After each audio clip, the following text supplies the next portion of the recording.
السلام عليكم ورحمة الله وبركاته. نحمده ونصلي على رسوله الكريم. أما بعد، فقد قال الله تعالى في القرآن العظيم والفرقان المجيد: إنا أعطيناك الكوثر فصل لربك وانحر إن شأنك هو الأبتر. صدق الله العلي العظيم. سبحان ربك رب العزة عما يصفون وسلام على المرسلين والحمد لله رب العالمين. اللهم صل على سيدنا محمد وعلى آله وأصحابه وسلم. கண்ணியத்துக்கும் மரியாதைக்கும் உரிய அல்லாஹுவின் நல்லடியார்களே, பெரியோர்களே, அருமை சகோதரர்களே, புனிதம் நிறைந்த இந்த வெள்ளிக்கிழமையின் ஜும்மா தொழுகையை நிறைவேற்றுவதற்காக இங்கே ஒன்று கூடி இருக்கிற நம் அனைவரின் மீதும் அல்லாஹு ஜல்ல ஜலாலுவின் பேர் அருள் என்றென்றும் நிறைவாக பொழியட்டுமாக. நம்முடைய இரகசிய வாழ்விலும் பகிரங்க வாழ்க்கையிலும் அல்லாஹுவை அஞ்சிக் கொள்வோமாக என்கிற அறவுரையை ஆரம்பமாக எனக்கும் அடுத்ததாக உங்களுக்கும் நினைவூட்டியவனாக இந்த ஜும்மா உரையை நான் ஆரம்பம் செய்கிறேன். அருமையான சகோதரர்களே, இது ரபீஉல் அவ்வல் மாதம். உலகம் முழுக்க முஸ்லிம்கள் முஹம்மது நபிகள் நாயகம் ஸல்லல்லாஹு அலைஹி வஸல்லம் அவர்கள் பிறந்த நாளை முன்னிட்டு பெருமானார் ஸல்லல்லாஹு அலைஹி வஸல்லம் அவர்களுடைய மீலாது மௌலிது நிகழ்ச்சிகளை நடத்தி வரக்கூடிய நேரம்.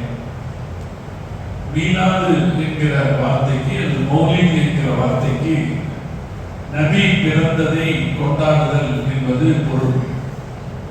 ஆனால் வழக்கத்தில் நபி பிறந்த நாளில் மட்டும் இந்த கொண்டாட்டங்கள் நடப்பதில்லை. நபி ஸல்லல்லாஹு அலைஹி வஸல்லம் அவர்கள் ரபீஉல் அவ்வல் 12ஆம் பிறையில் பிறந்தார்கள் என்கிற காரணத்தால் அந்த நாளில் மட்டும் இந்த கொண்டாட்டங்கள் நடைபெறுவதில்லை. முஸ்லிம்களுடைய வாழ்க்கையை பொறுத்தவரை ரபீஉல் அவ்வலிலிருந்து ரமலான் வரைக்கும் அவர்கள் மீலாது விழாக்களையும் மௌலூது நிகழ்ச்சிகளையும் நடத்துகிறார்கள். அதனுடைய அர்த்தம் என்னன்னா, மீலாது என்பது பெருமானாருடைய பிறப்பை அடிப்படையாக கொண்டு இருந்தாலும் கூட மீலாது மௌலூது நிகழ்ச்சிகளை பெருமானாருடைய புகழ்பாடுகிற நிகழ்ச்சி என்கிற வகையில் முஸ்லிம்கள் தொடர்ந்து நடத்துகிறார்கள். அது பெருமானாருடைய பிறந்த நாள் என்கிற பெயரில் இருந்தாலும் அதனுடைய கருத்து மதஹ ரசூல், பெருமானார் ஸல்லல்லாஹு அலைஹி வஸல்லம் அவர்களை புகழுதல் என்கிற கருத்தில் மீலாது மௌலித் நிகழ்ச்சிகளை முஸ்லிம்கள் ஆண்டுதோறும் ரமலானை தவிர்த்து எல்லா காலங்களிலும் அதை கொண்டாடுகிறார். ரபீஉல் அவ்வல் மாசத்தில் சிறப்பாக மீலாது மௌலித் நிகழ்ச்சிகளை கொண்டாடுகிறார். நம்முடைய தலைவர் முஹம்மது ரசூலுல்லாஹி ஸல்லல்லாஹு அலைஹி வஸல்லம் அவர்கள் எல்லா காலத்திலும், எல்லா நிலையிலும், எல்லா வகையிலும் பாராட்டக்கூடிய தலைவராக இருக்கிறார். எந்த ஒரு நிலையிலும் அவர்களுடைய வாழ்க்கையில குறை சொல்வதற்கான ஒரு சின்ன அம்சம் கூட இல்லை. இதை உலகத்திற்கு நாம் சவால் விட்டு சொல்கிறோம். பெருமானார் போல இந்த உலகத்தில் புகழ்மிக்க வாழ்க்கைக்கு சொந்தக்காரர் வேறு எவரும் இல்லை. நபி ஸல்லல்லாஹு அலைஹி வஸல்லம் அவர்களுடைய புகழ்மிக்க வாழ்க்கையின் ஒரு அடையாளம் அவர்களுடைய குடும்பம், குழந்தைகள். ரசூல் ஸல்லல்லாஹு அலைஹி வஸல்லம் குழந்தைகள். அந்த குழந்தைகளும் கூட பெருமானாருடைய வாழ்க்கையின் பெருமைக்கான அடையாளமாகவே இருக்கிறார். நம்ம ரசூல் ஸல்லல்லாஹு அலைஹி வஸல்லத்துக்கு 7 குழந்தைகள் இருக்காங்க. 3 ஆண் குழந்தைங்க, 4 பெண் குழந்தைகள்னு 7 குழந்தைகள் இருந்தார்கள். 8 பேர குழந்தைகள் இருந்தார். இவர்கள் எல்லோருமே பெருமானார் ஸல்லல்லாஹு அலைஹி வஸல்லம் அவர்களுடைய பெருமைக்கு எடுத்துக்காட்டாக இருந்தார். முதல்ல குழந்தை குட்டிகளோட வாழ்ந்ததே ஒரு வாழ்க்கையினுடைய பூர்ணத்துவத்தின் அடையாளம். கல்யாணமே பண்ணிக்காம உலகத்தில் சிறப்பான சேவை செய்தவர்கள் இருக்கிறார்கள். அப்துல் கலாம் கல்யாணமே பண்ணிக்கல. அதே போல பல தலைவர்கள் கல்யாணமே பண்ணிக்கல, குழந்தை குட்டி பெற்றுக்கல. காமராஜர் இருக்கிறார். சிறப்பான சேவை செய்தவர்கள் இருக்கிறார்கள், இல்லைன்னு சொல்லல. ஆனா அது வாழ்க்கையின் முழுமை அல்ல.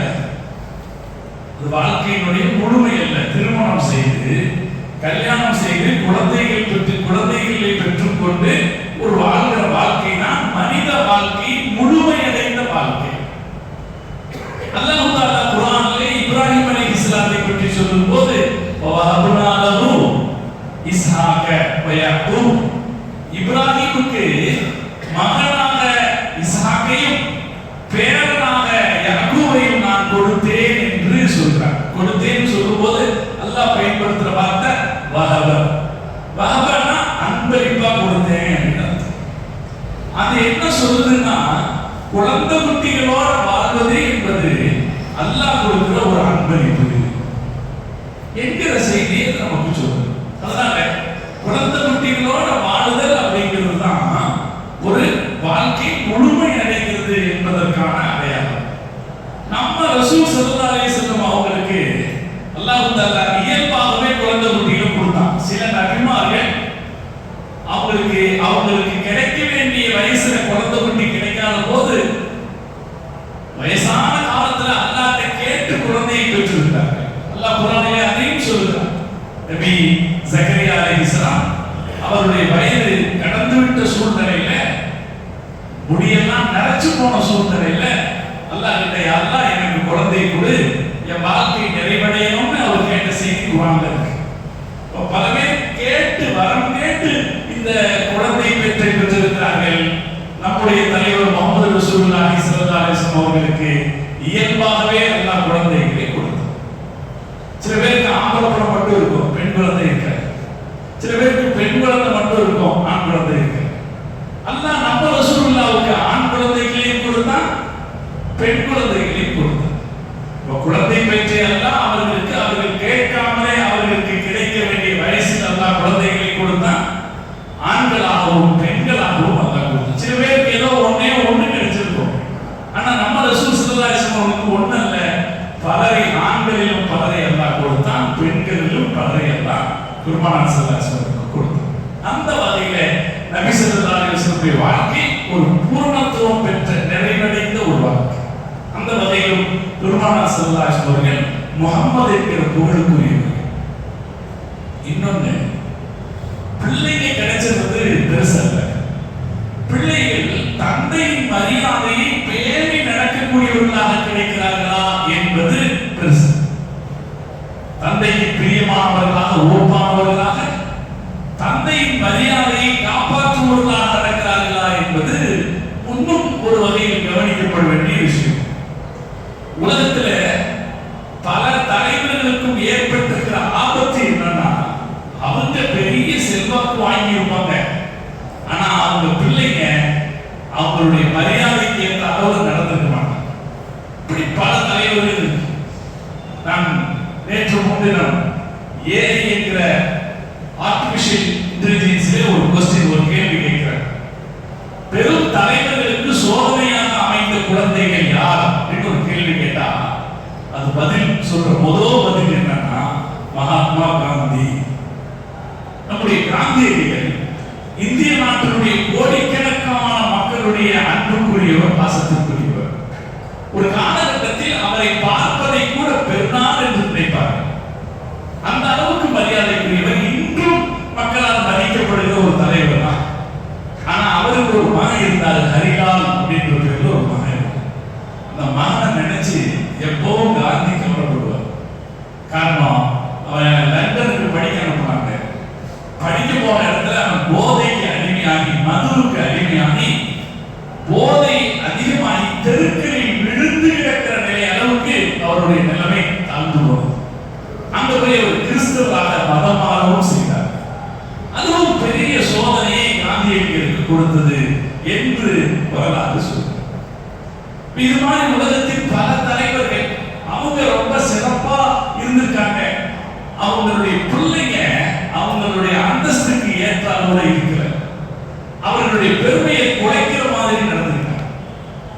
நம்ம இஸ்லாமிய வரலாறு நபி நூஹ் அலைஹிஸ்ஸலாத்துடைய வரலாற்றை சொல்லியிருக்காங்க. நூஹ் அலைஹிஸ்ஸலாம் இறை தூதர்களில் மிகவும் வலிமையானவர், புகழ் பெற்றவர். அல்லாஹ் தஆலா 1,20,000 நபிமார்களை அனுப்பினார் இல்லையா? 1,20,000 நபிமார்கள். அதுல 313 பேர் ரசூல் என்கிற ஷரியத் ஒரு கிதாப் ஒரு வேதத்தை பெற்றவர்கள் 313 பேர் சிறந்தவங்க. அந்த 313 பேர்த்தையும் சிறந்தவங்க உலுல் அஸ்ம் என்று உறுதிமிக்கவர்கள் என்று பாராட்டப்படக்கூடிய 5 நபிமார்கள்.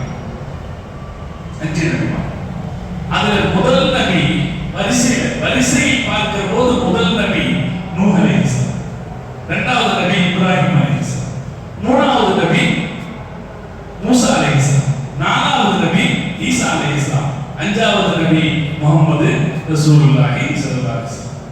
இவங்க பிறந்த வரிசையில் அடையாளப்படுத்தும் போது இப்படி சொல்லுவாங்க. தரத்தை அடையாளப்படுத்தும் போது முதல்ல ரசூல் ஸல்லல்லாஹு அலைஹி வஸல்லம் சொல்லிட்டு அதுக்கு அடுத்து மற்ற நபிமார்களை சொல்லுவாங்க. இதுல உலுல் அஸ்ம் என்கிற உறுதிமிக்க நபிமார்களில் 5 பேர்ல ஒருத்தர் தான் நூஹ் அலைஹிஸ்ஸலாம். அவ்வளவு புகழ்பெற்ற மனிதருக்கு அவருடைய மகன் ஒத்துழைக்கிறார். நூஹ் அலைஹிஸ்ஸலாம் காலத்தில் வெள்ளப்பெருக்கு ஏற்படுகிறது. நூஹ் அலைஹிஸ்ஸலாம் தன்னோடு ஈமான் கொண்ட மக்களை கப்பலில் ஏறுமாறு சொல்கிறார்கள். எல்லாரும் கப்பல்ல ஏறிட்டாங்க. அவர் மகனை கூப்பிட்டார். ஒரு சொன்னார், ரொம்ப செல்லமா கூப்பிட்டார். யா புனைய, என் செல்ல மகனே இருக்க மானா, எங்களோட இந்த கப்பல்ல ஏறிடு என்று சொன்னார். இதில் வந்துரு அப்படின்னு சொன்னார். தகப்பனுக்கு இருக்கிற தன் பிள்ளையை பாதுகாக்கிற ஒரு கடைசி நேர ஆர்வத்தில் அவர் அப்படி கூப்பிட்டார். ஆனால் அந்த பிள்ளை அவரிடத்தில் என்ன சொன்னான் என்பதை குர்ஆன் சொல்கிறது. சாவி இலா ஜபலி யன்சிமுனி, உங்க கூட எல்லாம் வரமாட்டேன், அந்த மலைக்கு மேல ஏறிக்குவேன், அது என்னை காப்பாற்றும் என்று சொன்னார். அல்லாஹ் குர்ஆனில் சொல்கிறார், கொஞ்ச நேரத்தில் அந்த மலையளவு அலை கிளம்பியது, அவனை அடித்து சென்றது என்று குர்ஆன் சொல்கிறது. நபி நூஹ் அலைஹிஸ்ஸலாம் அவர்களுடைய பெருமையை பாதுகாக்கிற வகையில அவருடைய பிள்ளை இருக்கவில்லை. இது உலகத்துல பல தலைவர்களுக்கும் நடந்திருக்கிற விபத்து. அவர்கள் பெரிய அந்தஸ்துடையவர்களாக இருந்திருப்பார்கள், மரியாதைக்குரியவர்களாக இருந்திருப்பார்கள். ஆனால் அவருடைய பிள்ளைகள் மரியாதைக்குரியவர்களாக இல்லை என்பதோடு அவர்களுடைய மரியாதையை கெடுப்பவர்களாக இருந்திருப்பார்கள். நம்முடைய தலைவர் முஹம்மது ரசூலுல்லாஹி ஸல்லல்லாஹு அலைஹி வஸல்லம் அவர்கள் விஷயத்தில் அப்படி ஒருபோதும் நடக்காது. அல்லாஹ் தஆலா நம்முடைய தலைவருக்கு 7 குழந்தைகளை கொடுத்திருந்தார். அந்த 7 குழந்தைகளிலும் இருக்கிற சிறப்பு என்னன்னா, அவர்கள் பெருமானாரை ஈமான் கொண்டவர்களாக இருந்தார். நீங்க ஞாபகம் வச்சுங்க, ரசூலுல்லாஹ்வுடைய குழந்தைகளுக்கு இருக்கிற சிறப்பு முதல் சிறப்பு 3 சிறப்பு. ஒண்ணு, அவங்க ரசூலுல்லாஹ்வை ஈமான் கொண்டாங்க. எல்லா குழந்தைகளும் ரசூலுல்லாஹ்வை ஈமான் கொண்டாங்க. அது ஒரு சிறப்பு தானே. அவங்க கல்வியை ஏற்றுக்கிட்டவங்களா இருந்தாங்கன்றது ஒரு சிறப்பு தானே. அதுவும் சில பேர் அவர்களுக்கு இருந்த கடினமான நிலைகளை கடந்தும் பெருமானாரை ஏற்றுக்கொண்டார்கள். உதாரணத்துக்கு ரசூலுல்லாஹ்வுடைய மூத்த மகன் ஸைனப் ரலியல்லாஹு தஆலா, அவங்களுக்கு நபியாகிறதுக்கு முன்னாடியே ரசூலுல்லாஹ் கல்யாணம் பண்ணி கொடுத்துட்டாங்க. அபுல் ஆஸ் என்றவர் ரசூலுல்லாஹ் இஸ்லாத்தை பின்னாடி சொல்றாங்க. 40வது வயசுல நபித்துவத்தை அறிவிக்கிறாங்க. அறிவிச்ச உடனே ஸைனப் அம்மா இஸ்லாத்தை ஏற்றுக்கிட்டாங்க. அவருடைய கணவர் வரல. கணவர் அவர் தொடர்ந்து இஸ்லாத்துக்கு எதிராக தான் இருந்தார். இஸ்லாத்துக்கு வரல, அவர் பின்னாடி தான் இஸ்லாத்துக்கு வந்தார். அப்படி கணவர் இஸ்லாத்தை தழுவாத போதும் கூட ஸைனப் ரலியல்லாஹு தஆலா அவர்கள் இஸ்லாத்தை தழுவி இருந்தார்கள். ஒரு சின்ன உதாரணம், ரசூலுல்லாஹ்வுடைய பிள்ளைங்க எல்லாமே எப்படிப்பட்ட சூழ்நிலையிலும் பெருமானாரை ஏற்றுக்கொண்டவர்களாக இருந்தார்கள். ஒன்று. இரண்டாவது, தியாகத்திற்கு தயாராக இருந்தார். ஒரு தந்தை ஒரு போராட்ட பாதையில் ஒரு புரட்சி பாதையில் ஈடுபடுகிற போது அவருக்கு ஏற்படக்கூடிய இடையூறுகளை கண்டு பயந்து ஒதுங்கி இருப்பவர்களாக முஹம்மது ரசூலுல்லாஹி ஸல்லல்லாஹு அலைஹி வஸல்லம் அவர்களுடைய பிள்ளைகள் இருக்கிற ரசூல் ஸல்லல்லாஹு அலைஹி வஸல்லம் பாதையில் அவர்களுக்கு துணையாக இருந்தார்கள் அவர்களுடைய பிள்ளைகள். ஒரு உதாரணம் சொல்றேன். ரசூலுல்லாஹ்வுடைய 2வது மகன் ருகையா ரலியல்லாஹு தஆலா, அவங்களுக்கு ரசூலுல்லாஹ் கல்யாணம் பண்ணி வச்சாங்க. உஸ்மான் ரலியல்லாஹு தஆலா கல்யாணம் பண்ணி வச்சா இஸ்லாத்தினுடைய தொடக்க காலம். ரசூலுல்லாஹ் நபித்துவத்தை பிரச்சாரம் செய்த 5வது வருஷம். இப்ப என்ன சூழ்நிலை நிலவுது? மக்கால வாழ முடியாதுங்கிற ஒரு சூழ்நிலை நிலவுது. நபி ஸல்லல்லாஹு அலைஹி வஸல்லம் அவர்கள் தோழர்களை அபிசீனியா அபிசீனியாவுக்கு போகுமாறு, எத்தியோப்பியாவுக்கு போகுமாறு சொன்னார்கள். தோழர்கள் எத்தியோப்பியாவுக்கு போனார்கள். அப்படி போன முதல் அணியில் இருந்தவர்கள் ருக்கையா ரலியல்லாஹு தஆலா அவர்களும் அவருடைய கணவர் உஸ்மான் ரலியல்லாஹு. சின்ன இள வயசு பிள்ளையும் மருமகனையும் அனுப்பி வச்சுட்டு ரசூலுல்லாஹ் ரொம்ப ஏக்கமடைவார்கள் வரலாறு. யாராவது அபிசீனியாவிலிருந்து அந்த பக்கம் இருந்து யாராவது வந்தா அவங்கள்ட்ட போய் கேட்பாங்களா, இந்த மாதிரி அடையாளத்துல ஒரு பொண்ணு, இந்த மாதிரி அடையாளத்துல ஒரு பையன், இவங்களை பாத்தீங்களா என்று ஸல்லல்லாஹு அலைஹி கேட்பாங்க.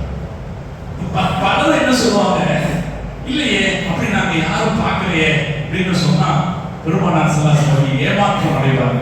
ஒரே ஒருத்தர் மட்டும் நான் அவர்களை அபிசீனிய கடற்கரையை பார்த்தேன் என்று சொன்னபோது நபி ஸல்லல்லாஹு அலைஹி வஸல்லம் சந்தோஷம் அடைந்தார்கள்.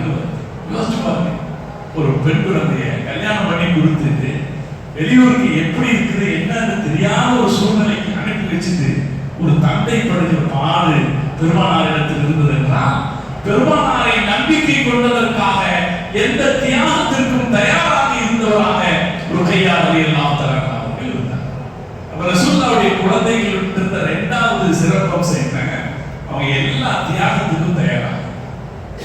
மூணாவது அவங்க இருந்த சிறப்பம்சம், எந்த சலுகையையும் அவர்கள் எதிர்பார்க்கவில்லை.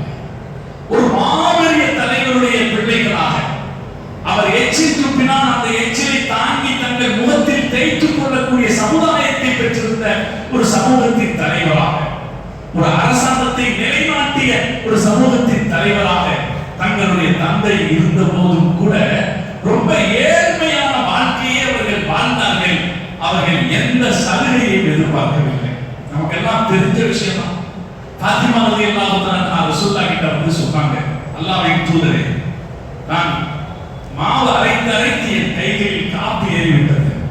உங்ககிட்ட நிறைய அடிமைகள் கிடைச்சிருக்காங்க. எங்களுக்கு வேலைக்காக ஒரு உதவிக்காக ஒரு அடிமையை நீங்கள் தர வேண்டும் என்று கேட்டார். முதல்ல ஆயிஷா அம்மா, முதல்ல ஃபாத்திமா அம்மா மட்டும் வந்தாங்க. அப்ப ரசூலுல்லாஹ் இருக்கு. இரண்டாவது ஃபாத்திமா அம்மாவும் அலி ரலியல்லாஹு தஆலா சேர்ந்து வந்தாங்க. வந்து அவர்கள் பெருமானாரிடத்தில் இப்படி கேட்டபோது நபி ஸல்லல்லாஹு அலைஹி வஸல்லம் அவர்கள் சொன்ன வார்த்தையை வரலாறு பதிவு செய்து வைத்திருக்கிறது. ஸல்லல்லாஹு அலைஹி வஸல்லம் அவர்கள் தன் ஈரக்குடை துண்டு என்று சொன்ன ஃபாத்திமா அம்மா இடத்திலே சொன்னார்கள், லா வதீகுமா, உங்க ரெண்டு பேத்துக்கும் நான் அடிமையை தர மாட்டேன். வா அதுரு அஹல சுஃபத்தி துதுவா புதுனு, திண்ணை தோழர்களுடைய வயிறுகள் காய்ந்து கிடக்கிற போது நபி ஸல்லல்லாஹு அலைஹி வஸல்லம் அவர்களுடைய பள்ளிவாசலில் ஒரு முற்றத்தில் மார்க்கத்திற்காகவே தங்களை அர்ப்பணித்துக் கொண்டு வேலையில் விடுதலைவிட்டு தீனை படிப்பதற்காகவே அர்ப்பணித்துக் கொண்டு பல சஹாபாக்களும் இருந்தார்கள், பட்டியலில் இருந்தார்கள். ஸல்லல்லாஹு அலைஹி வஸல்லம் சொல்றாங்க, திண்ணை தோழர்களுடைய வயிறுகள் ஒட்டி இருக்கிற போது நான் உங்களுக்கு அடிமைகளை தர முடியாது என்று ஸல்லல்லாஹு அலைஹி வஸல்லம் அவர்கள் சொன்னபோது ஃபாத்திமா ரலியல்லாஹு தஆலா சொன்னார்கள், நீங்கள் எதை திருப்திப்பட்டுக் கொள்கிறீர்களோ அதையே நான் எனக்கு திருப்திப்பட்டுக் கொள்வேன் என்று சொன்னார். அப்ப ரசூல் ஸல்லல்லாஹு அலைஹி வஸல்லம் குழந்தைகிட்ட இருந்த மூணாவது சிறப்பு என்று என்னன்னா, அவங்க பெருமானார் ஸல்லல்லாஹு அலைஹி வஸல்லம் அவங்க தலைவர் அப்படிங்கிற வகையில எந்த சலுகையும் நபி ஸல்லல்லாஹு அலைஹி வஸல்லம் அவர்களிடத்திலிருந்து பெற்றுக்கொள்பவர்களாக அவர்கள் இருக்கவில்லை. இது ஸல்லல்லாஹு அலைஹி வஸல்லம் குழந்தைகள் இருந்த சிறப்பு. நபி ஸல்லல்லாஹு அலைஹி வஸல்லம் அவங்களுக்கு 7 குழந்தைகள் சொன்னேன். இப்ப நமக்கு கடமை அதெல்லாம் தெரிஞ்சு வைக்க வேண்டும். 7 குழந்தைங்க யாருன்னா, நான் முதலே சொன்னேன், 3 ஆண் குழந்தைங்க, 4 பெண் குழந்தைகள் பெருமானார். நம்ம வரிசையா பார்த்துருவோம். நபி ஸல்லல்லாஹு அலைஹி வஸல்லம் அவங்க அவங்களுடைய 25வது வயசுல கதீஜா அம்மாவை கல்யாணம் பண்ணாங்க. கதீஜா அம்மாவுக்கு அப்ப வயசு 40 வயசு. தன்னை விட 15 வயது மூத்த கதீஜா அம்மாவை அவர்கள் திருமணம் செய்தார். கதீஜா அம்மா ரசூலுல்லாஹ்வுக்கு 6 குழந்தைகளை பெற்றுக் கொடுத்தார். முதல் குழந்தை ரசூலுல்லாஹ்வுடைய 27வது வயசுல பிறந்தது. அந்த குழந்தைக்கு பெயர் காசிம். ரசூலுல்லாஹ்வுடைய முதல் குழந்தை ஆண் குழந்தை. அந்த குழந்தைக்கு காசிம் ரசூல் ஸல்லல்லாஹு அலைஹி வஸல்லம் அவர்கள் பெயர் வைத்தார். அந்த குழந்தை ரொம்ப நாள் வாழல. 2 வருஷம் தான் அந்த குழந்தை உயிர் வாழ்ந்தது என்று வரலாற்று ஆசிரியர்கள் சொல்கிறார். வரலாற்று ஆசிரியர்கள் சொல்ற இன்னொரு கருத்து, பால் குடிப்ப பருவம் முடிவதற்குள்ளாக அந்த குழந்தை இறந்து விட்டது. கதீஜா அம்மாவுக்கு ரொம்ப கவலை. எந்த தாய்க்கும் குழந்தை இறந்தால் கவலையாகத்தான் இருக்கு, ரொம்ப கவலை. கதீஜா அம்மா கிட்ட ரசூல் ஸல்லல்லாஹு அலைஹி வஸல்லம் போய் உட்கார்றாங்க. வகி தபக்கி. கதீஜா அம்மா அழுதுகிட்டு இருந்தாங்க. அழுதுகிட்டே அவங்க என்ன சொன்னாங்க, யா ரசூலல்லாஹ், இந்த குழந்தை இன்னும் கொஞ்ச நாள் இருந்து பால்குடி பருவத்தை முடித்த பிறகு இறந்திருந்தால் நான் கொஞ்சம் சமாதானம் அடைந்திருப்பேன் என்று சொன்னார். எந்த தாய்க்கும் வரக்கூடியது தானே, அப்ப மட்டும் விட்டு கொடுத்துருவாங்களா என்ன? இல்ல, அவங்க சொன்னாங்க, இந்த குழந்தை இன்னும் கொஞ்ச நாள் இருந்து பால்குடி பருவத்தை முடித்திருந்தால் நான் சமாதானமாக இருந்திருப்பேன் என்று சொன்னபோது நபி ஸல்லல்லாஹு அலைஹி வஸல்லம் அவர்கள் கதீஜா அம்மாவுக்கு ஆறுதல் சொன்னார்கள். கவலைப்படாதே, இன்ன லஹு முர்திஅன் ஃபில் ஜன்னah, அந்த குழந்தைக்கு சொர்க்கத்தில் பால் கொடுக்கிற ஒரு தாயை அல்லாஹ் ஏற்பாடு செய்திருக்கிறான். தஸ்தக்பிரு துஆஹா, அந்த குழந்தை பால் குடிக்கிற பருவம் முழுக்க அந்த தாய் பால் கொடுப்பார் என்று ஸல்லல்லாஹு ஆறுதல் சொன்னார். இதுக்கு அடுத்துதான் விஷயம். சொன்னாங்க, இப்படி ஆறுதல் சொல்லிட்டா மனசு ஆறுதல் அடைஞ்சிருமா? அப்படி ஆறுதல் சொன்ன பிறகு நபி ஸல்லல்லாஹு அலைஹி வஸல்லம் சொன்னாங்க, நீங்கள் விரும்பினால் இன்ஷித்தி உஸ்மிக சௌதஹு ஃபில் ஜன்னah, நீங்கள் விரும்பினால் அவருடைய சொர்க்கத்தில் அவருடைய சத்தம், அவர் சத்தம் போடுறது, குழந்தைக்கு சத்தம் போடுமா இல்லையா, இந்த குழந்தையின் சத்தத்தை நான் கேட்க வைக்கிறேன் என்று ஸல்லல்லாஹு அலைஹி வஸல்லம். நீங்க விரும்புறீங்கன்னா அந்த குழந்தை சொர்க்கத்துல சத்தம் போடுறதை நான் கேட்க வைக்கிறேன்னு சொன்னேன். கதீஜா ரலியல்லாஹு அன்ஹா சொன்னாங்க, லா உஸத்திபுல்லாஹ் வ ரசூலு, நான் அல்லாஹ்வையும் அல்லாஹ்வுடைய தூதரையும் நம்புகிறேன், அப்படி எல்லாம் நீங்க கேட்க வைக்க வேண்டியதில்லை என்று பெருமானார் ஸல்லல்லாஹு அலைஹி வஸல்லம் சொன்னார்கள். இது ஒரு செய்தி இருக்கிறது, காசிம் ரலியல்லாஹு அன்ஹு பற்றி இருக்கிற ஒரு செய்தி. அப்ப ஒரு ரசூலுல்லாஹ்வுடைய மூத்த மகன் 2 வயசு வரைக்கும் தான் வாழ்ந்தாரு, அதுக்குள்ள மூத்த போயிட்டார். நபி ஸல்லல்லாஹு அலைஹி வஸல்லம் 30வது வயதில் அவர்களுக்கு 2வது குழந்தை, பெண் குழந்தை பிறந்தது. அந்த குழந்தைக்கு ஸைனப் என்று பெருமானார் ஸல்லல்லாஹு அலைஹி வஸல்லம் பெயர் வைத்தார். ரசூலுல்லாஹ்வுடைய 2வது குழந்தைக்கு பேர் ஸைனப் ரலியல்லாஹு அன்ஹா. ஸைனப் அம்மாவுக்கு 10 வயசுலயே ரசூலுல்லாஹ் கல்யாணம் பண்ணி வச்சாங்க. மாப்பிளைய தேர்ந்தெடுத்தது கதீஜா அம்மா. எல்லா குடும்பத்திலையும் நடக்கிறதாங்க, பிள்ளைக்கு மாப்பிள்ளை தேடும் போது முதல்ல மனைவி தரப்புல தான் தேடப்படும் இல்லையா, அது மாதிரி கதீஜா அம்மா அவர்களுடைய சகோதரியினுடைய மகன் அபுல் ஆஸ் ரலியல்லாஹு அன்ஹுவை தேர்வு செய்தார். நான் எங்கேயாவது கல்யாணத்துக்கு போனேன்னா அல்லது மாப்பிள்ளைகளை சந்திச்சா சொல்ற ஒரு செய்தி என்னன்னா, நாம எல்லாம் அபுல் ஆஸ் மாதிரி அபுல் ஆஸ் ரலியல்லாஹு அன்ஹுவை போன்ற ஒரு மாப்பிள்ளைய மாமனார் மெச்சிய மாப்பிள்ளை, பெருமானார் ஸல்லல்லாஹு அலைஹி வஸல்லம் அவர்கள் பாராட்டிய மாப்பிள்ளை அபுல் ஆஸ் ரலியல்லாஹு. இதுக்கும் அவர் இஸ்லாத்துக்கு ரொம்ப தாமதமா வந்தார். பெருமானாருடைய மற்ற மருமகன்கள் எல்லாம் முன்னாடியே இஸ்லாத்துக்கு வந்துட்டாங்க. ஒருத்தர் தொடக்கத்தில் இஸ்லாத்துக்கு வந்தவர் அலி ரலியல்லாஹு அன்ஹு, முதல் நாளிலே இஸ்லாத்துக்கு வந்தவர் உஸ்மான் ரலியல்லாஹு அன்ஹு. இவங்க எல்லாம் முதல்லயே இஸ்லாத்துக்கு வந்துட்டாங்க. இவர் இஸ்லாத்துக்கு வர்றதுக்கு நபி ஸல்லல்லாஹு அலைஹி வஸல்லம் கடைசி நேரத்தில் அவர் இஸ்லாத்துக்கு வந்தாரு. அவர் இஸ்லாத்துக்கு வர்றதுக்கு ரொம்ப நாள் ஆச்சு. ஹிஜ்ரி 8 தான் இஸ்லாத்துக்கு வந்தாரு. ஆனாலும் பெருமானாருடைய மதிப்பிற்குரிய மருமகனாக அபுல் ஆஸ் ரலியல்லாஹு அன்ஹு, அபுல் ஆஸ் ரலியல்லாஹு அன்ஹு ஸைனப் அம்மாவை கல்யாணம் பண்ணிட்டாங்க. ஆனா அவரும் மக்கால தான் இருந்தார், இஸ்லாத்துக்கு வரல. பத்ர் யுத்தத்துல அவர் எதிரிகளின் அணியில் இருந்தார். சண்டை நடந்த பிறகு முஸ்லிம்களிடம் கைதிகளாக சிக்கிய 70 பேரில் ஒருவராக அபுல் ஆஸ் இருந்தார். மாமனார் கிட்ட மருமகன் கைதிகள். நபி ஸல்லல்லாஹு அலைஹி வஸல்லம் அவர்கள் கைதிகளை விடுதலை செய்து வருமாறு மக்காக்காரர்களுக்கு அறிவிப்பு சொன்னாங்க. யார்கிட்ட காசு இருக்குதோ அவங்க உங்க காசை கொடுத்துட்டு கைதிகளை விடுதலை பண்ணிக்கீங்க. யாரால காசு கொடுக்க முடியலையோ நீங்க மதீனாவின் குழந்தைகள் 10 பேருக்கு எடுத்து சொல்லி கொடுத்து விட்டு விடுதலை ஆகிக் கொள்ளுங்கள் அறிவிப்பு செய்தாங்க. இந்த செய்தி மக்காவில் இருந்த ஸைனப் அம்மாவுக்கு கேட்டுச்சு. அவங்க கணவர் தகப்பனார் கிட்ட கைதியா இருக்காங்க. அப்ப ஸைனப் அம்மா அவங்க கிட்ட இருந்த நகைகளை ஒரு மூட்டையா கட்டி பெருமானார் ஸல்லல்லாஹு அலைஹி வஸல்லம் கொடுத்திருக்கிறாங்க. அந்த நகைகள் வந்துச்சு. ஸல்லல்லாஹு அலைஹி வஸல்லம் அவங்க பிரிச்சு பார்த்தாங்க. அது கதீஜா அம்மாவுடைய நகை. கதீஜா அம்மா தன் மகளுக்கு அணிவித்த நகை. அதை பார்த்த உடனே ரசூல் ஸல்லல்லாஹு அலைஹி வஸல்லம் மனசு நெகிழ்ந்து விட்டது. இப்ப ஸல்லல்லாஹு அலைஹி வஸல்லம் அவங்க சஹாபாக்கிட்ட கேட்டாங்க, இதை திருப்பி கொடுத்துடலாமா? சஹாபாக்கிட்ட கேட்டாங்க, இதை திருப்பி கொடுத்துடலாம்.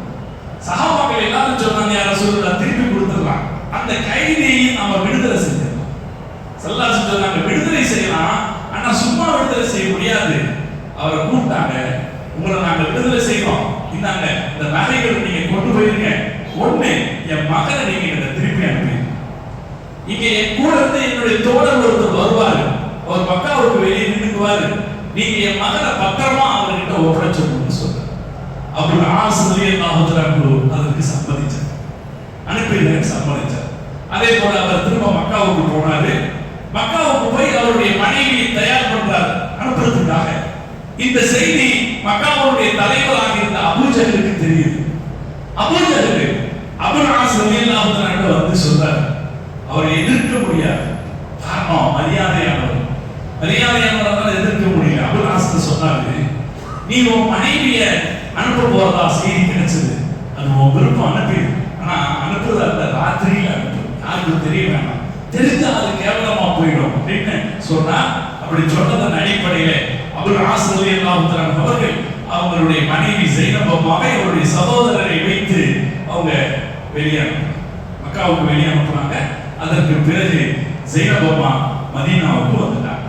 ஹிஜ்ரி 2வது வருஷம் ஸைனப் அம்மா மதீனாவுக்கு வந்துட்டாங்க. மதீனாவிலே அவங்க கணவர் மக்கால இருந்தார். இடையில ஒரு சமயம், ஒரு 4 வருடங்கள் கழிந்த பிறகு ஒரு சந்தர்ப்பத்தில் அபுல் ஆஸ் முஸ்லிம்களிடம் 2வது கைதியா மாற்றார். 2வது கைதியா சிக்கிறார். கைதியா சிக்கும் போது அவர்கிட்ட நிறைய வியாபார சரக்கு இருந்துச்சு, அதோட சிக்கிறார். அவர் என்ன செய்தாரு, வியாபார சரக்குகளை முஸ்லிம்கிட்ட ஒப்படைச்சிட்டு தப்பிச்சார். தப்பிச்சவரு ராத்திரி நேரத்துல நேரா வந்து நின்னது எங்கன்னா ஸைனப் அம்மாவுடைய வீட்டு வாசல்ல வந்து நின்னுட்டு கதவு தட்டினார். ஸைனப் அம்மாவுடைய வீட்டு வாசல்ல வந்து கதவு தட்டினார். ராத்திரி ஸைனப் அம்மா கதவு திறந்து பார்த்தா பல வருஷம் பிரிந்திருந்த கணவர் வாசலில் இருக்கிறார். அன்புக்கு கணவர், மரியாதைக்குரிய கணவர் வாசல்ல இருக்கிறார். தஹஜ்ஜுடைய நேரம், அவரை உள்ள வாங்கன்னு சொல்லிட்டாங்க. அவர் உள்ள வந்துட்டார். ஸைனப் அம்மா மேல பர்தாவை எடுத்து போட்டுட்டு நேரா பள்ளிவாசலுக்கு வந்துட்டாங்க. ஃபஜ்ர் தொழுகைக்கான நேரம். முஹம்மது ரசூலுல்லாஹி ஸல்லல்லாஹு அலைஹி வஸல்லம் அவங்க இகாமத்து சொல்லப்பட்டு தக்பீர் சொல்வதற்கு தயாராக இருக்கிறார். அப்படி தயாராக இருக்கிற நேரத்தில் பெண்களுடைய இடத்தில் இருந்து கொண்டு ஸைனப் அம்மா உரத்த குரலில் சொன்னார்கள், யா அய்யுஹன் நாஸ், மக்களே, அஜர்து அபுல் ஆஸ், அபுல் ஆஸுக்கு நான் அடைக்கலம் கொடுத்திருக்கிறேன் என்று சொன்னார். சத்தம் பள்ளிவாசல் தொழுகை நடக்க போற நேரத்தில் எவ்வளவு அமைதி இருக்கும், அந்த அமைதியை கிழிச்சுக்கிட்டு ஸைனப் அம்மாவுடைய சத்தம் கேட்கும். எங்கிருந்தோ ஒரு மூலையில் இருந்து சத்தம் போடுறான். தொழுகை முடிஞ்சது. நபி ஸல்லல்லாஹு அலைஹி வஸல்லம் அவர்கள் சஹாபாக்களை பார்த்து திரும்பி உட்கார்ந்தாங்க. உட்கார்ந்துட்டு கேட்டாங்க, உங்களுக்கெல்லாம் அந்த சத்தம் கேட்டுச்சா? உங்களுக்கெல்லாம் அந்த சத்தம் கேட்டுச்சா அப்படின்னு. சஹாபாக்கள் சொன்னாங்க, ஆமா சத்தம் கேட்டுச்சு. யாருடைய குரல்? ஸைனப் அம்மாவுடைய சத்தம் கேட்டுச்சு. அப்படின்னு சொன்ன பிறகு நபி ஸல்லல்லாஹு அலைஹி வஸல்லம் அவர்கள் சொன்னார்கள், முஸ்லிம்களில் யாரும், அவர்கள் எவ்வளவு பெரியவரோ சாதாரணமானவரோ, யாரும் இன்னொருவருக்கு அடைக்கலம் கொடுக்க அவருக்கு உத்தரவாதம் அனுமதி இருக்கிறது. அதனால் அவர் கொடுத்த உத்தரவாதத்தை நான் ஏற்றுக்கொள்கிறேன் என்று சொல்லிட்டு ஸல்லல்லாஹு அலைஹி வஸல்லம் அவங்க தொழுகை முடிஞ்ச பிறகு நேரா ஸைனப் அம்மா வீட்டுக்கு வந்தாங்க. வாசல்ல நின்னுட்டாங்க. வாசல்ல நின்று ரசூலுல்லாஹ் சொன்னாங்க, ஸைனப், உங்க கணவர் உங்களோட வந்திருக்காரு, நீங்க மறந்து விட வேண்டாம், அவர் உங்களுக்கு ஹலால் அல்ல என்று சொல்லிட்டு சொன்னாங்க. அப்ப அவர் கொடுத்த உத்தரவாதத்தை ஏற்றுக்கொண்டார்கள், ஆனால் அவர் உங்களுக்கு ஹலால் அல்ல என்று சொல்லிவிட்டு போய்விட்டார். ஸைனப் அம்மா அவங்க அதுக்கப்புறம் அவர் ஊருக்கு போறதுக்கு தயாரானார். பெருமானார் ஸல்லல்லாஹு அலைஹி வஸல்லம் அவர்கள் தோழர்களோடு பேசினாங்க, 2வது ஒரு சான்ஸ், என்னுடைய இவர் யார் என்பது உங்களுக்கு தெரியும், அவர் கொண்டு வந்திருந்த சரக்குகளை நீங்கள் பிடித்து வைத்திருக்கிறீர்கள், நாம் அந்த சரக்குகளை விட்டுவிடலாமா என்று ஸல்லல்லாஹு அலைஹி வஸல்லம் அவர்கள் கேட்டார்கள். விட்டுவிடலாம் என்று தோழர்கள் சம்மதித்தார்கள். சஹாபாக்கள் சரின்னு சொன்னாங்க. அதுக்கப்புறம் அவர் கிளம்ப ஆயத்தமானார் ஊருக்கு. அவர் கிளம்ப ஆயத்தமாகிற போது சஹாபாக்கள் அவரை வந்து சந்தித்தார். வந்து சொன்னாங்க, நீங்க எங்க தலைவருடைய சொந்தக்காரர், எங்க தலைவருடைய மருமகன், நீங்க விரும்பினால் இஸ்லாத்துக்கு வந்துருங்க. இஸ்லாத்துக்கு வந்துட்டீங்கன்னா இந்த சொத்து பூரா உங்களோட. இவங்க வாங்கி வச்சிருக்கிற சரக்குகள் இருக்கிறது, அது மக்காவில் இருக்கிற பல குடும்பங்களுக்கு சொந்தமான சரக்கு. சஹாபாக்கள் அவருக்கு ஆஃபர் கொடுக்குறாங்க, நீங்க இஸ்லாத்துக்கு வந்துருங்க, இந்த சரக்கை பூரா நாங்க உங்களுக்கு சொந்தமாக்கிறோம், நீங்க மதீனாவிலே தங்கிக்கலாம் அப்படின்னு சொன்னாங்க. அப்ப அபுல் சொன்னார், இந்த நஜீஸான சொத்துக்களின் மீது நான் இஸ்லாத்தை ஏற்றுக்கொள்ள விரும்பவில்லை. நான் சொன்ன பார்த்தீங்களா, ஜென்டில்மேன் அப்படின்னு அபுல் சொல்லிடலாம். இந்த நஜீஸான சொத்துக்களின் மீது நான் இஸ்லாத்தை ஏற்றுக்கொள்ள விரும்பவில்லை அப்படின்னு சொல்லிட்டு பெருமானார் ஸல்லல்லாஹு அலைஹி வஸல்லம் தோழர்களும் கொடுத்த அந்த சரக்கை எல்லாம் வாங்கிட்டு நேரா மக்காவுக்கு வந்தார். யார்கிட்ட இருந்தெல்லாம் அவர் சரக்கு வாங்கி இருந்தாரோ எல்லாத்தையும் கூப்பிட்டு எல்லார்கிட்டையும் சரக்கு கொடுத்த பிறகு சொன்னாங்க, உங்களுக்கு வர வேண்டியதெல்லாம் வந்துருச்சா இல்லையா அப்படின்னு கேட்டார். வந்து விட்டதே அந்த ஊர்காரர்கள் சொன்னபோது அபுல் அஸ் மக்காவில் வைத்து பிரகடனம் செய்தார், அஷ்ஹது அல்லா இலாஹ இல்லல்லாஹ் வ அஷ்ஹது அன்ன முஹம்மதர் ரசூலுல்லாஹ். மக்காவில் வைத்து இஸ்லாத்தை பிரகடனம் செய்துவிட்டு திரும்ப மதீனாவுக்கு வந்து சேர்ந்தாரு. இது ஹிஜ்ரி 8ல நடக்குது. ஹிஜ்ரி 8ல அவர் ஸைனப் அம்மாவை பிரிஞ்சது ஹிஜ்ரி 2ல பிரிஞ்சார். இந்த 6 வருஷம் ஸைனப் அம்மா கணவரை பிரிந்திருந்தார். அவரும் வேற கல்யாணம் பண்ணிக்கல. மக்காக்காரங்க எவ்வளவோ நிர்பந்தம் பண்ணி பார்த்தாங்க, நீங்க வேற ஒரு பொண்ணை கல்யாணம் பண்ணிக்கலாமேன்னு சொல்லி பார்த்தாங்க. அவர் வேற பொண்ணை கல்யாணம் பண்ணல. 6 வருஷம் தாமதித்திருந்த பிறகு அவர் இஸ்லாத்தை ஏற்றுக்கொண்ட பிறகு பெருமானார் ஸல்லல்லாஹு அலைஹி வஸல்லம் சேர்ந்தார். நபி ஸல்லல்லாஹு அலைஹி வஸல்லம் அவர்கள் கணவன் மனைவி ஒன்றாக சேர அனுமதித்தார்கள். அவர்கள் வாழ்க்கையை தொடர்ந்தார். அல்லாஹ்வுடைய நாட்டம் ரொம்ப காலம் வாழ முடியல. ஸைனப் அம்மா கொஞ்ச நாள்ல இறந்து போனாங்க. அவங்க தன்னுடைய 30வது வயசுல ஸைனப் அம்மா அவங்க இறந்து போனாங்க. ஹிஜ்ரி 8லயே இறந்து போனாங்க. அவர் இறந்து போன கொஞ்ச நாள்ல அவங்களுடைய கணவரும் இறந்து போனார். ஸைனப் ரலியல்லாஹு அன்ஹா இறந்து போன போது பெருமானார் ஸல்லல்லாஹு அலைஹி வஸல்லம் அவர்கள் அவருடைய கபரில் இறங்கி ஸைனப் அம்மாவை அடக்கம் செய்தார்கள் என்று வரலாறு சொல்லுது. இது நபி ஸல்லல்லாஹு அலைஹி வஸல்லம் 2வது மகன் ஸைனப் ரலியல்லாஹு அன்ஹாவை பற்றிய வரலாறு. அந்த வரலாறு ஒரு பெண்மணியினுடைய துணிச்சலை, ஒரு பெண்மணியினுடைய புத்திசாலித்தனத்தை எடுத்துக்காட்டு. அதுல இன்னொரு செய்தி இருக்குது. ரசூல் ஸல்லல்லாஹு அலைஹி வஸல்லம் அவர்களுக்கு கட்டுப்படுவதில் அவர் காட்டிய ஆர்வம். ரசூலுல்லாஹ்வை ஈமான் கொண்டாங்க. கணவன் இல்லாம 6 வருஷம் காத்திருந்தாங்க. 6 வருஷம் காத்திருந்தாங்க. கணவனோடு சேர பெருமானார் ஸல்லல்லாஹு அலைஹி வஸல்லம் அவர்கள் அனுமதி கொடுத்த பிறகு அதை சேர்ந்தாங்க. தீனுக்காக அர்ப்பணிக்க தயாரா இருந்தாங்க. அதே நேரத்தில் கணவருக்காக வாதாட வேண்டிய சந்தர்ப்பம் வந்த போது ஒரு நேரத்தில் தன் நகைகளை கொடுத்து அனுப்பினார்கள். இன்னொரு சந்தர்ப்பத்தில் மஸ்ஜித் நபவி பள்ளிவாசலில் எழுந்து நின்று உரத்து பொருள் கொடுத்தார். இதெல்லாமே ஸைனப் ரலியல்லாஹு அன்ஹா அவர்களுடைய துணிச்சலுக்கான சாட்சி. நாம நம்ம வீட்டு பெண்களை ஒன்றும் தெரியாதவங்களா வைக்க கூடாது. நான் பல தடவையும் சொல்றேன், அறிவார்த்தமானவர்களா வைக்கணும், தைரியசாலிகளா வைக்கணும். அப்பதான் அந்த பெண்கள் நமக்கு பயன்படும். இல்லைன்னா அவங்களால நமக்கு பயன் கிடைக்காது. ஸைனப் ரலியல்லாஹு அன்ஹா சிறந்த பெண்மணிகளுக்கான உதாரணம். அவங்களும் ரசூலுல்லாஹ்வுடைய காலத்திலே மௌத்தா போனாங்க. ரசூலுல்லாஹ்வுடைய முதல் மகன் காசிம் ரலியல்லாஹு அன்ஹு பிறந்த 2வது வருஷத்தில் வஃபாத்தானார். ரசூல் ஸல்லல்லாஹு அலைஹி வஸல்லம் 2வது மகன் ஸைனப் ரலியல்லாஹு அன்ஹா தன்னுடைய 30வது வயசுல வஃபாத்தா போனார். ரசூல் ஸல்லல்லாஹு அலைஹி வஸல்லம் அவர்களுடைய 3வது மகள் ருகையா ரலியல்லாஹு அன்ஹா பெருமானார் ஸல்லல்லாஹு அலைஹி வஸல்லம் அவர்களுடைய 33வது வயசுல பிறந்தாங்க. ரசூலுல்லாஹ்வுடைய 33வது வயசுல பிறந்தாங்க. இவங்க அவங்களுடைய சின்ன வயசு காலத்திலேயே அபூ லஹபுடைய மகன் உத்பாவுக்கு ரசூலுல்லாஹ் கல்யாணம் சம்பந்தம் பேசி இருந்தாங்க. இந்த காலத்துல சின்ன குழந்தைகளா இருக்கும்போது கல்யாணம் பேசி வைக்கிற பழக்கம். நபி ஸல்லல்லாஹு அலைஹி வஸல்லம் அவங்க சின்ன குழந்தையா இருக்கும்போது அபூ லஹபுடைய மகனுக்கு கல்யாணம் பேசியிருந்தாங்க. இதுக்கு இடையில அபூ லஹப சபிச்சு குர்ஆன்ல ஒரு அத்தியாயம் இருந்துச்சு, மஸத் அத்தியாயம். தப்பத் யதா அபீ லஹபின் வ தப் அப்படிங்கிற அத்தியாயம் இருந்துச்சு. அந்த அத்தியாயத்தினால கோபம் அடைஞ்ச அவங்க பையன் ருக்கையா அம்மாவை தலாக் விட்டார். தலாக் விட்டார். பல பேர் நிர்பந்தம் பண்ணாங்க, தலாக் விட்டார். தலாக் விட்ட பிறகு அவரை கல்யாணம் அவங்களுக்கு இடையில வேற தொடர்பு இல்லை, தலாக் விட்டார். அதற்கு பிறகு நபி ஸல்லல்லாஹு அலைஹி வஸல்லம் அவர்கள் ருக்கையா அம்மாவை உஸ்மான் ரலியல்லாஹு தஆலா அன்ஹுவுக்கு கல்யாணம் பண்ணி வச்சார்.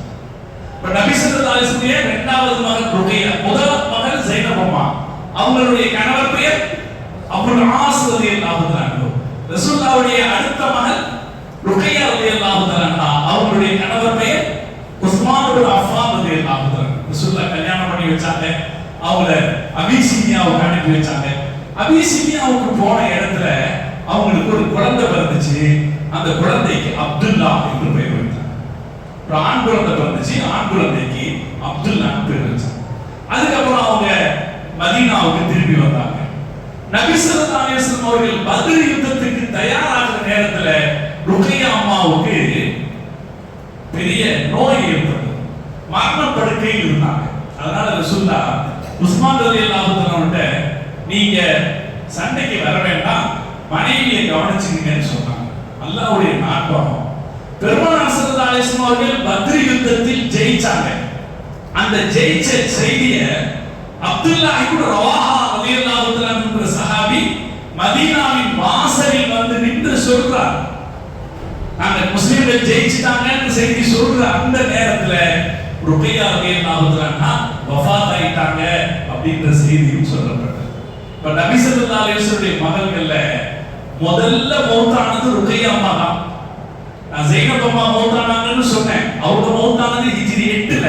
நான் முதல்ல மௌத்தானது ருக்கையா ரலியல்லாஹு தஆலா. அவங்களுடைய 21வது வயசுல வஃபாத் ஆயிட்டாங்க.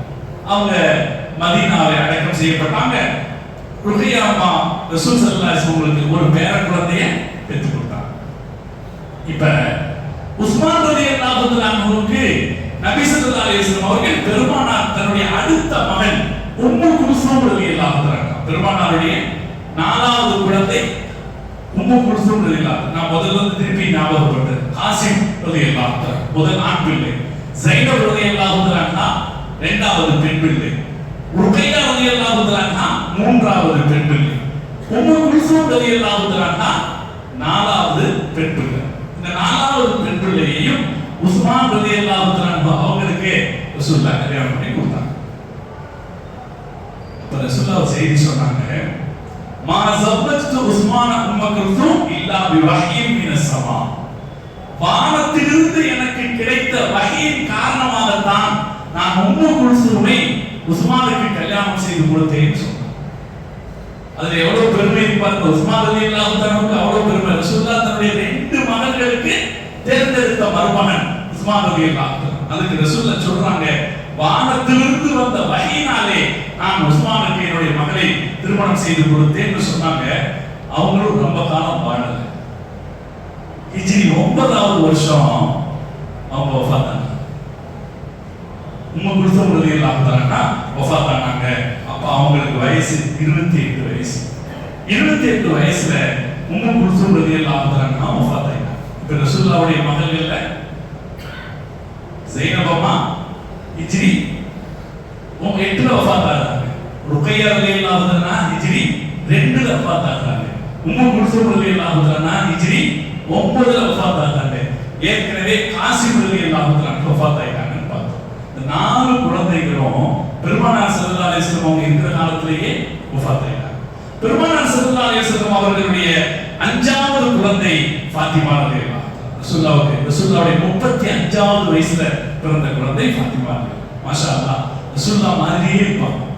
அவங்களுடைய நடை, உடை, பேச்சு எல்லாமே பெருமானார் ஸல்லல்லாஹு அலைஹி வஸல்லம் அவர்களை பார்த்தது போலவே இருக்கும். ஆயிஷா அம்மா சொல்லுவாங்க, ரசூலுல்லாஹ்வை பார்த்தது போலவே இருக்கும். ஃபாத்திமா அம்மாவை பார்த்தாங்க. பெருமானாரோடு அவங்களுடைய தோற்றத்தில் ஒத்திருந்தது மாத்திரமல்ல, உணர்விலும் பெருமானார் ஸல்லல்லாஹு அலைஹி வஸல்லம் அவர்களை போலவே இருந்தார். எப்பவுமே அவங்களுடைய நினைப்பில் ரசூலுல்லாஹ் தான் இருப்பாங்க. செய்தி வருது, அலி ரலியல்லாஹு தஆலா அவங்களுடைய கணவர் ரொம்ப ஏழை. அவர் தண்ணி இறைச்சி கொடுத்தா அதுல கிடைக்கிற காசுல சம்பாதி வாழ்க்கையை தாக்கிட்டு இருந்தோம். ஒரு லேபர்னு வச்சுக்கணும். ஒரு தடவை அவருக்கு வேலை கிடைச்சிச்சு. அந்த வேலை கிடைச்ச உடனே அந்த காசு கொண்டு வந்து கொடுத்தாரு. அதுல 4 ரொட்டி கிடைச்சது. 4 ரொட்டி கிடைச்சது. பாத்திமா அம்மா ஒரு ரொட்டியை அலி ரலியல்லாஹு தஆலாவுக்கு கொடுத்தாங்க, இன்னொரு ரொட்டியை ஹசன் ரலியல்லாஹு தஆலாவுக்கு கொடுத்தாங்க, இன்னொரு ரொட்டியை ஹுசைன் ரலியல்லாஹு தஆலாவுக்கு கொடுத்தாங்க. 4வது ரொட்டி அவங்களுக்குரியது. அந்த ரொட்டியை கையில எடுத்த உடனே அவங்களுக்கு அவங்க தகப்பனார் ஞாபகத்துக்கு வந்தாங்க. அதனால அந்த ஒரு ரொட்டியை எடுத்துட்டு ரசூலுல்லாஹ் பார்க்க போனாங்க. ரசூலுல்லாஹ் பார்க்க போய் ரசூலுல்லாஹ் கொடுக்குறாங்க, ரொட்டியை சாப்பிடுங்க. இது எப்படி வந்ததுன்னு ரசூலுல்லாஹ் கேட்டாங்க. என் கணவர் அவருக்கு சம்பாத்தியத்தில் கிடைச்சது, அதுல 4 ரொட்டி கிடைச்சது, நான் 3 கொடுத்துட்டேன், எனக்கு தரப்பட்ட ரொட்டியை நான் எடுத்துட்டு வந்திருக்கேன். அதை எடுத்து சாப்பிட்ட ஸல்லல்லாஹு அலைஹி வஸல்லம் சொன்னார்கள், பாத்திமா நான் 3 நாட்களாக பட்டினியோடு இருக்கேன், 3 நாட்களாக நான் பட்டினியோடு இருக்கேன். அப்படி சாப்பிட்டாங்கன்னு ஒரு செய்தி. அது என்ன சொல்றதுன்னா, தன்னுடைய தந்தையை பற்றிய சிந்தனை எப்போதும் பாத்திமா அம்மாவுக்கு, தந்தையை கூட ஒத்துழைப்பாக இருக்கிறதுல பாத்திமா அம்மா கவனமாக இருந்தார். நாம் எல்லாம் கேள்விப்பட்டிருப்போம்.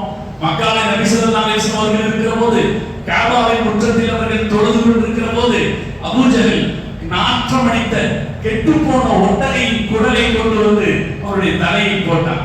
அவங்க சஜிதால இருக்கும் போது தலையில போட்டான்னு கேள்விப்படுவோமே, ஓடி வந்து அந்த ஒட்டக குடலை அப்புறப்படுத்தியது பாத்திமா ரலியல்லாஹு அன்ஹா.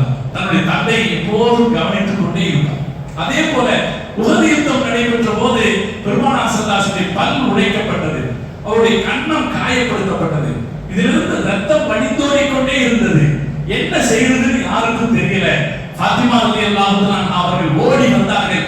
ஒரு பாயை எடுத்து அதை நெருப்பில் பொசுக்கி கரித்து அந்த சாம்பலை எடுத்து பெருமானார் ஸல்லல்லாஹு அலைஹி வஸல்லம் முகத்தில் தடவி அந்த ரத்தத்தை நிறுத்தினார்கள் என்கிற ஹதீஸ். இதெல்லாம் சொல்ற செய்தி என்னன்னா, ரசூல் ஸல்லல்லாஹு அலைஹி வஸல்லம் அவர்களுடைய வாழ்க்கையில அவங்களுக்கு மிக உறுதுணையாக பாத்திமா ரலியல்லாஹு அன்ஹா இருந்தார்கள் என்பதை சொல்லுகிறது.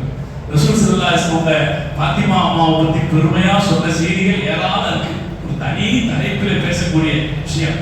ரசூலுல்லாஹ் சொன்ன வார்த்தை, சய்யிதத்து நிசாஇ அஹ்லில் ஜன்னah, சொர்க்கத்து மக்களின் தலைமை பெண் பாத்திமா என்று ஸல்லல்லாஹு அலைஹி வஸல்லம் சொன்னார். இன்னும் அல்ல, இதனால நிறைய பெருமானார் புகழுக்குரிய வார்த்தைகளை பாத்திமா அம்மா பத்தி சொல்லியிருக்காங்க. பாத்திமா அம்மா அவங்க 18வது வயசுல மக்கால இருந்து மதீனாவுக்கு ஹிஜ்ரத் செய்து வந்தாங்க. 2 வருஷம் கழிச்சு ஒரு சஃபர் மாசத்துல அவங்களுக்கு அலி ரலியல்லாஹு தஆலா ரசூலுல்லாஹ் கல்யாணம் பண்ணி கொடுத்தாங்க. அவங்களுக்கு 5 குழந்தைகள் பிறந்தது. பாத்திமா அம்மா 5 குழந்தைகளை பெற்றெடுத்து கொடுத்தாங்க. ஹசன் ஹுசைன் ரலியல்லாஹு தஆலா, ஜைனப் அவங்களுக்கு ஒரு ஜைனப்ன்ற மகன், உம்மு குல்சூம், முஹ்சின் அப்படின்னு மொத்தம் 5 குழந்தைகளை பெற்று கொடுத்தாங்க. இதுல இந்த முஹ்சின்ங்கிற ஒரு சீக்கிரத்துல இறந்து போயிட்டாங்க. மீதி இருக்கிற 4 பேர் நீண்ட காலம் உயிர் வாழ்ந்தாங்க. முஹ்சின் அப்படிங்கிற ஒரு சின்ன வயசுல இறந்து போயிட்டாங்க. இப்ப பாத்திமா அம்மா ரசூலுல்லாஹ்வுக்கு 5 பேர குழந்தைகளை கொடுத்தாங்க. ஜைனப் அம்மா ரசூலுல்லாஹ்வுடைய மூத்த மகன் இருக்காங்க பாருங்க, அவங்க ரசூலுல்லாஹ்வுக்கு 2 பேர குழந்தைகளை கொடுத்தாங்க. முதல் குழந்தை அலி, 2வது குழந்தை உமாமா. இதுல அலி மூத்தாயிட்டார். ஜைனப் அம்மாவுக்கு பிறந்த 2 குழந்தைகள்ல ஒரு குழந்தை மூத்தாயிடுச்சு. அதுக்கு அடுத்து ரசூலுல்லாஹ்வுடைய 2வது மகள் ருக்கையா ரலியல்லாஹு தஆலா, அவங்க ரசூலுல்லாஹ்வுக்கு ஒரு மகன், ஒரு பேர குழந்தையை பெற்று கொடுத்தாங்க, அப்துல்லாஹ் பேர். அவரும் 6 வயசுல இறந்து போயிட்டார். ரசூலுல்லாஹ்வுக்கு அதுக்கு அடுத்து பேர குழந்தைகளை கொடுத்தது பாத்திமா ரலியல்லாஹு அன்ஹா. பாத்திமா ரலியல்லாஹு அன்ஹா 5 பேர குழந்தைகளை கொடுத்தாங்க. அதுல ஒருத்தர் இறந்து போயிட்டார். அப்படி ரசூலுல்லாஹ்வுக்கு மொத்தம் 8 பேர குழந்தைகள். ஜைனப் அம்மாவோட 2, ருக்கையா அம்மாவின் மூலம் 1, பாத்திமா அம்மாவின் மூலம் 5, 8 பேர குழந்தைங்க. இந்த 8 பேர குழந்தைகள்ல 3 பேரு சின்ன வயசுல இறந்து போயிட்டாங்க. மீதி 5 பேர் பிற்காலத்தில் வாழ்ந்தாங்க. நபி ஸல்லல்லாஹு அலைஹி வஸல்லம் 5வது குழந்தை பாத்திமா ரலியல்லாஹு அன்ஹா. நபி ஸல்லல்லாஹு அலைஹி வஸல்லம் அவர்களுடைய 6வது குழந்தை ரசூலுல்லாஹ் நபியான பிறகு பிறந்தார். ரசூலுல்லாஹ் நபியான பிறகு 40 வயசுக்கு மேல பிறந்தார். அவருக்கு அப்துல்லாஹ்னு பேர் வச்சாங்க.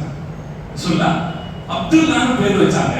அவருக்கு தாஹிர் அப்படின்னு ஒரு பட்ட பேர் இருக்குது, தய்யிப் அப்படின்னு ஒரு பட்ட பேர் இருக்கு. ஆனா தாஹிர்னு சொன்னாலும் தய்யிப்னு சொன்னாலும் அப்துல்லாஹ்னு சொன்னாலும் ஒருத்தர் தான்.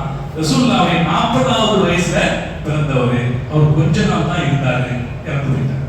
அதனால அவர்கள் சார்ந்த வரலாறு எதுவும் இருக்கல. பெருமானாருடைய 6வது குழந்தை தய்யிப் அல்லது தாஹிர், அப்துல்லாஹ்னு வச்சுக்கலாம். இப்ப நபி ஸல்லல்லாஹு அலைஹி வஸல்லம் இந்த 6 குழந்தைகளையும் பெற்றுக் கொடுத்தது ஹதீஜா ரலியல்லாஹு தஆலா. நான் மீண்டும் ஒரு தடவை சொல்றேன்.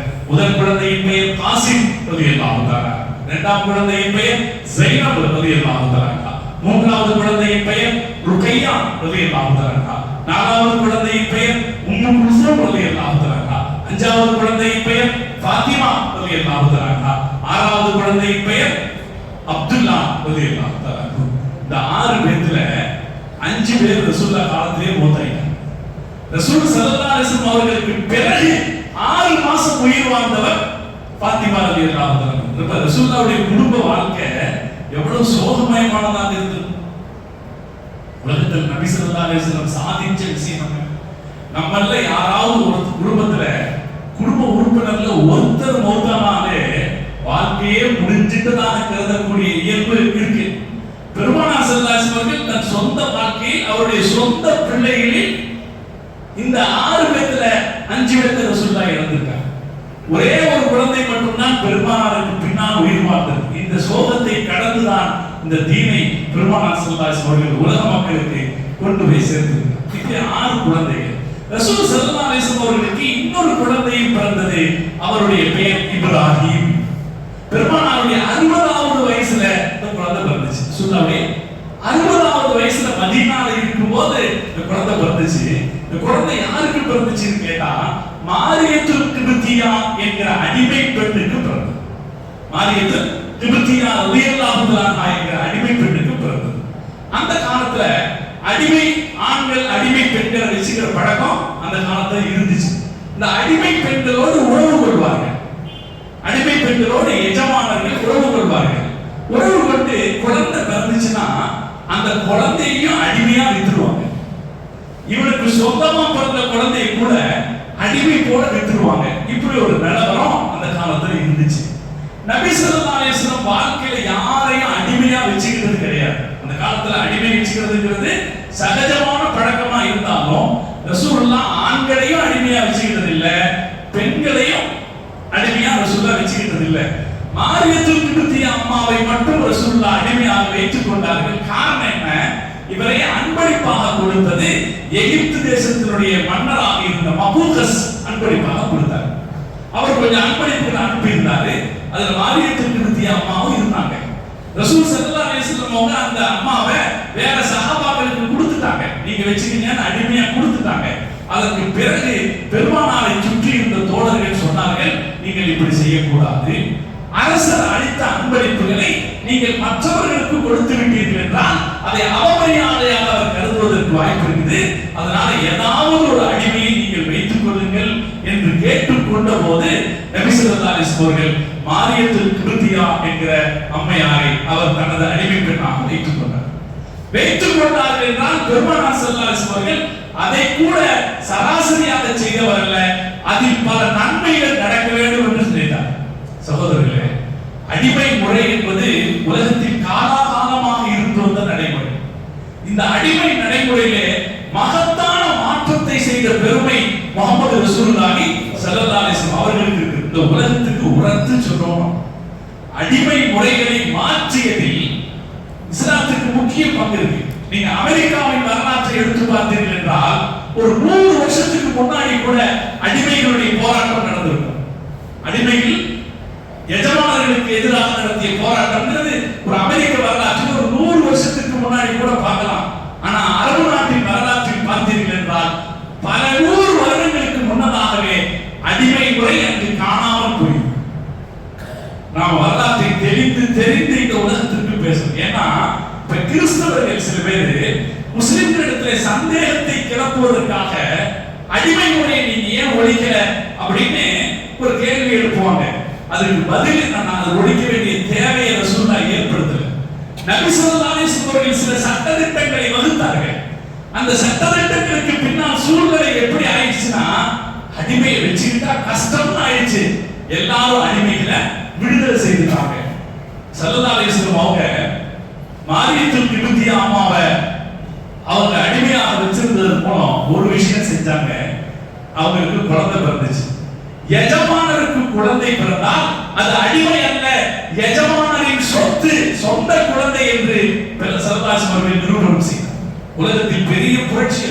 அடிமை பெண்ணுக்கு எஜமானின் மூலம் குழந்தை பிறந்தால் அது அடிமை அல்ல, அது எஜமானுக்கு பிறந்த குழந்தை என்பதை பெருமானார் ஸல்லல்லாஹு அலைஹி வஸல்லம் நிரூபணம் செய்தாங்க. இன்னும் நாம என்ன சொல்றோம்? இப்ராஹிம் இப்னு முஹம்மது ஸல்லல்லாஹு அலைஹி வஸல்லம் சொல்றோம். முஹம்மது ரசூலுல்லாஹ்வுக்கு பிறந்த குழந்தைன்னு தான் சொல்றோம் இல்லீங்களா?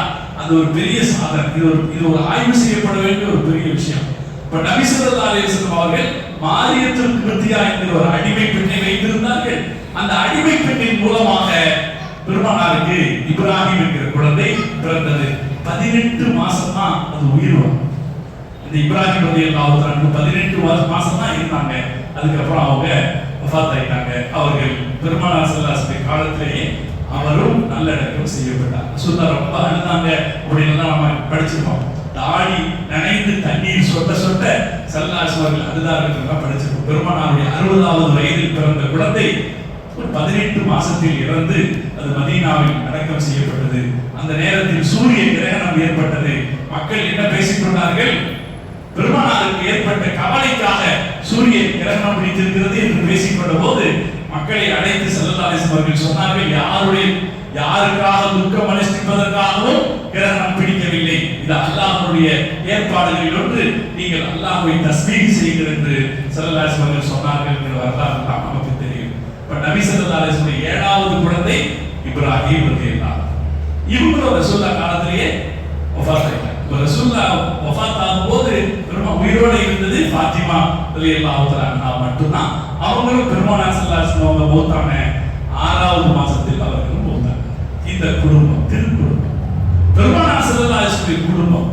அவர்கள் இந்த பெருமானாரை ஈமான் கொண்டார்கள். நான் மீண்டும் சொல்றேன், பெருமானாரை ஈமான் கொண்டார்கள் எல்லோரும்.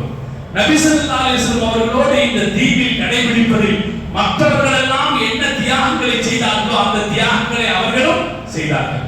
தலைவருடைய பிள்ளை என்பதற்காக எந்த ஒரு சலுகையும் அவர்கள் எதிர்பார்த்திருக்கவில்லை. பெருமானாருடைய புகழுக்கு அவர்கள் கொஞ்சமும் குறை வைக்காதவர்களாகவே நடந்து கொண்டார்கள் என்பது பெருமானாருடைய இந்த குழந்தைகளுடைய வரலாறு. அல்லாஹ் ரசூலுல்லாஹ்வுக்கு குழந்தைகளை கொடுத்து சிறப்பித்தார்.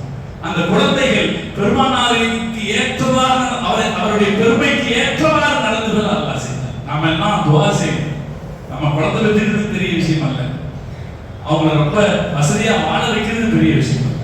நாம நல்லவங்களா இருந்தா நம்மள மாதிரி நம்முடைய பிள்ளைகளும் நல்லவங்களா இருக்கணும்னு நினைக்கணும். அது மாதிரி வளர்த்தெடுத்து கொண்டு வரணும். நம் பிள்ளை நம் மரியாதைக்கு குறைவு ஏற்படாதவாறு பார்த்துக் கொள்ள வேண்டும். குறைஞ்சபட்சம் அது நம்முடைய கடமை.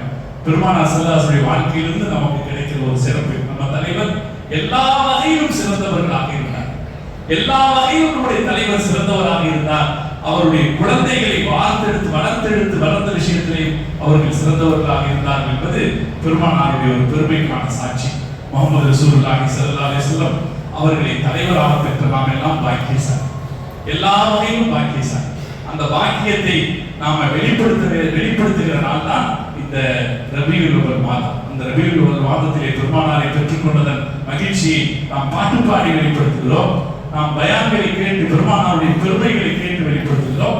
ரசூல் ஸல்லல்லாஹு அலைஹி வஸல்லம் மீது அதிகம் ஸலவாத்துக்களை சொல்லி நாம் வெளிப்படுத்துவோம். பெருமானாருடைய பெயராலே தான தர்மங்கள் செய்து நாம் அந்த பெருமையை வெளிப்படுத்துவோம். பெருமானாருடைய பெயராலே குடும்பங்களை ஒன்று சேர்த்து அவர்களோடு ஒன்று மகிழ்ந்து அவர்களோடு சேர்ந்திருந்து மகிழ்ந்து அவர்களுடைய விவகாரங்களை கவனித்து நாம் பெருமானார் ஸல்லல்லாஹு அலைஹி வஸல்லம் அந்த பெருமையை நினைவு கூறுவோம். அல்லாஹ் அதற்கு முழுமையான தௌஃபீக்கை நம் அனைவருக்கும் அல்லாஹ் தந்தல் புரிவானாக. இன்ஷா அல்லாஹ் வரக்கூடிய 4ஆம் தேதி 12ஆம் நாள் இரவு மௌலூத் நம்முடைய பள்ளிவாசல்ல இரவு இங்க நடக்கும். நீங்க எல்லாரும் கலந்துட்டீங்க. உங்க பகுதியில் எங்க இருக்கோ அவங்க எல்லாம் கலந்துட்டீங்க. நான் மீண்டும் சொல்வது, பெருமானாரை பெருமைப்படுத்த வேண்டியது நம்ம பொறுப்பு, நம்ம கடமை. அந்த கடமையை எந்த வகையிலாவது நம்ம செஞ்சிடணும். அல்லாஹ் தௌஃபீக் செய்து புரிவானாக. வாஹிரு தவானா அல்ஹம்துலில்லாஹி.